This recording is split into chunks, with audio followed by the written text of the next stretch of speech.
The Galactic Conclave had seen 1,000 wars and crushed 1,000 rebellions, but none had ever involved humans, until now. In the heart of the council hall, species from across the stars watched with detached interest as Earth's delegation stood awkwardly at the podium. They were small by most standards, biologically unimpressive, and only recently given observer status. The boy they sent to speak wasn't even a soldier or statesman, just a young envoy, maybe 19 standard years old. No armor, no weapons, just a suit and a steady gaze. High Commander Varkle of the Zaraki Dominion watched from his elevated post, claws tapping impatiently. This was beneath him. The humans had been warned not to speak out of turn. And yet, the boy opened his mouth and began to challenge the warrior caste dominance with words far too bold for his species' position. Our value, the boy said, is not in muscle or numbers. It's in what we become when underestimated. The room fell quiet for a breath. Varkle rose from his obsidian throne, each movement deliberate, every step echoing. 7 feet of armored brutality. The galactic warrior walked straight to the human boy with slow, dramatic confidence. The crowd didn't protest. No one did. The rules were clear. Disrespect meant correction. Varkle stood before the boy, looking down. The human didn't flinch. That, in itself, was an offense. Without a word, the warrior raised his hand and slapped him across the face. The sound cracked through the air like a sonic blast. Flesh and bone were no match for enhanced power. The boy's head snapped sideways. The sound of his skull giving way was sickening. His body crumpled instantly, lifeless, blood pooling around his head. Gasps rippled through the crowd. Some aliens turned away. Others simply watched with cold disinterest. The few humans in the chamber froze in shock. A conclave medic, one of the bioengineered Numeri, scanned the boy's body and stepped back silently. No revival possible. Varkle returned to his seat, expression unreadable. For him, this was discipline, nothing more. But even among the warrior elite, a chill settled. There had been no warning, no escalation, just a sudden, brutal execution of a youth. The human delegation remained standing. No cries, no accusations. One woman, older, stepped forward. She looked down at the boy's body, knelt, and gently closed his eyes. Then she stood again. Her voice was low, firm, emotionless. We will remember. No threats, no demands, just that. Some laughed. Others whispered. The Kirill ambassador murmured something about human fragility. The Cracks, a reptilian species known for their cold intellect, whispered to a companion. They should have known their place. As the body was taken away, the assembly resumed. Nothing had changed. Order, once again, had been maintained. But something was different. There was no formal protest, no appeal, just silence. The silence lingered into the evening. In the outer halls, conversations carried a strange tone, half mockery, half unease. The boy had been young, unarmed. He died in a single blow, but he had not begged. He had not stepped back. Some whispered about the expression on his face before the end. Not fear, but something else. Calm? Determination? The Zaraki celebrated the moment as a reaffirmation of strength. Dominance had been reasserted. But among the junior species, unease took root. Why had the humans sent a boy? Why had they not reacted with fury? One of the RIM delegates, a feathered analyst from the Talari race, noted in his report, the humans did not respond as expected.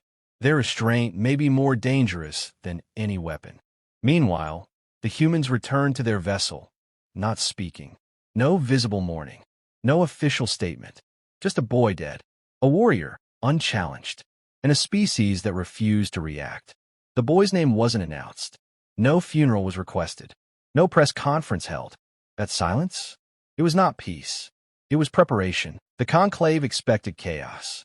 They had seen it before, species lashing out when dishonored, demanding vengeance, launching feudal wars that ended in glass planets. But Earth was quiet. No sanctions. No retaliation. Not even a statement.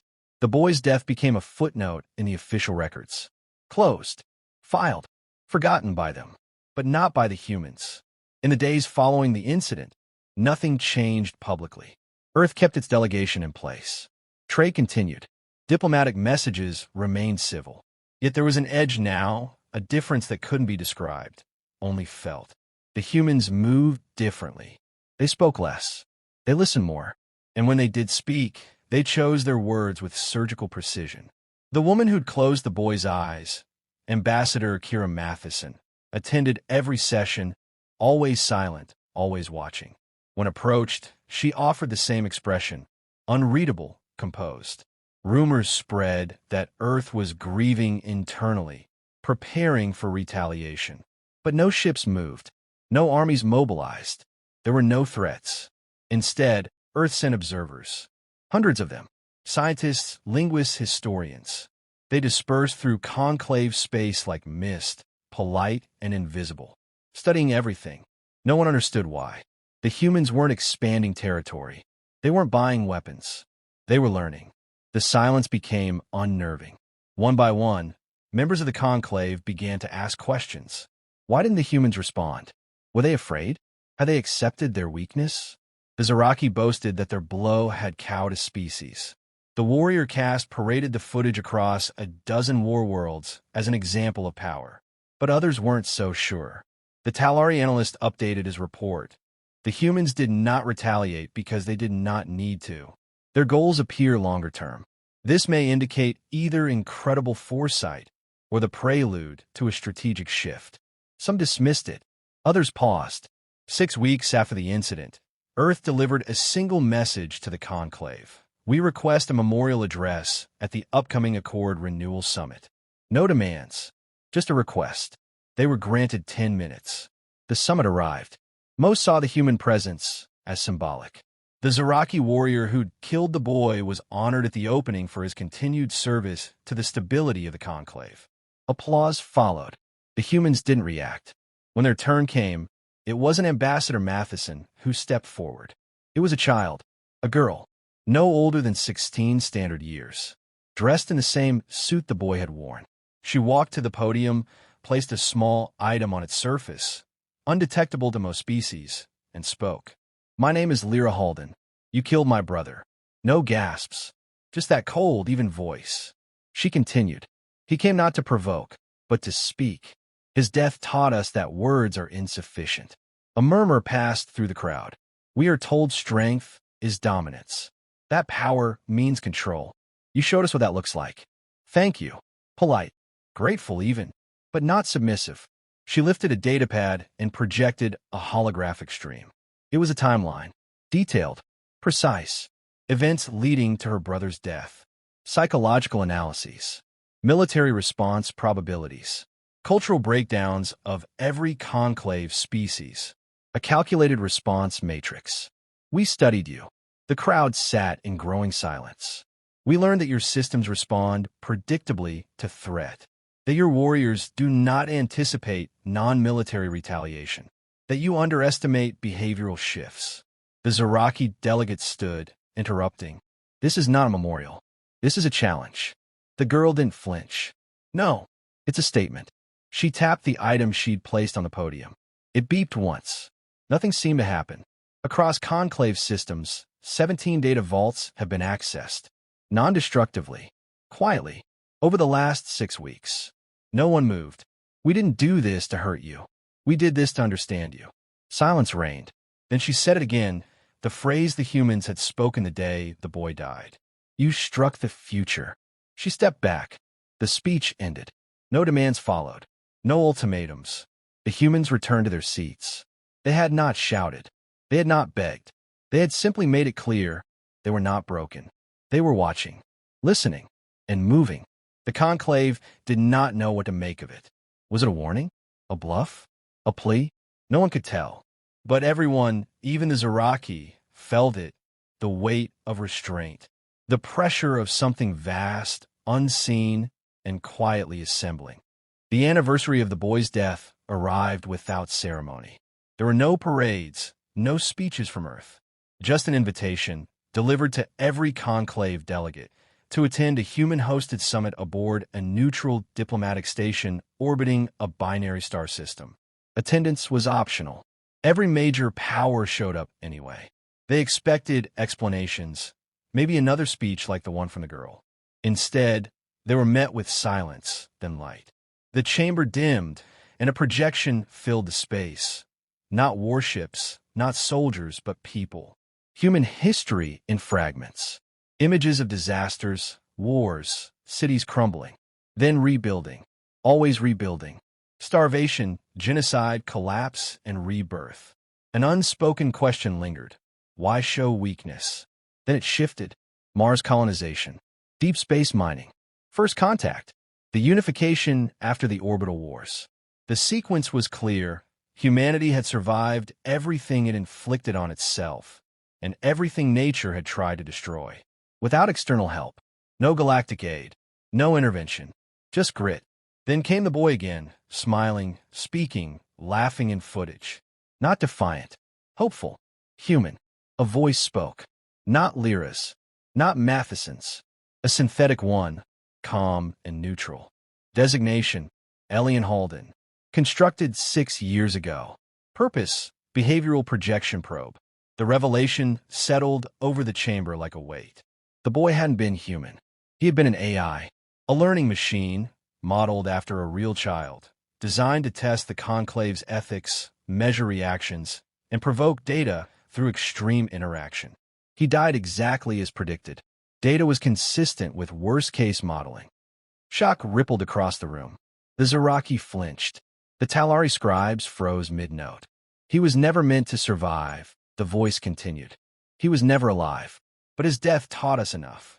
Now the girl entered again, older this time, her voice stronger, more measured. Your warrior didn't kill a person. He triggered an equation. She explained the experiment.